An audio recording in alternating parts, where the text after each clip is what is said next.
मैं तुम्हारी आंखों से वो ज़माने देखूंगा जो भी नहीं आए। मैं तुम्हारे पाँव से तेज तेज भागूंगा ऐसी शाहराहों पर जो भी निगाहों से मिसले ख्वाब ओझल हैं।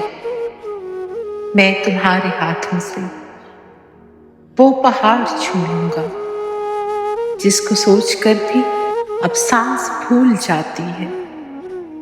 वो पहाड़, वो रास्ते जिन पे तुमको जाना है, वो नया ज़माना है और वो तुम्हारा है। मैं उस ज़माने को देख भी न पाऊंगा, लेकिन उस ज़माने की हर घड़ी, हर एक पल को मेरी आंखें देखेंगी, उन चमकती आंखों से जो तुम्हारी आंखें। मैं तुम्हारी आंखों में प्यार बन के रहता, नूर बन के बसता, ख्वाब बन के जिंदा। मेरे सारे ख्वाबों को इन जमील आंखों के एक गोशे में तुम छुपा के रख लेना।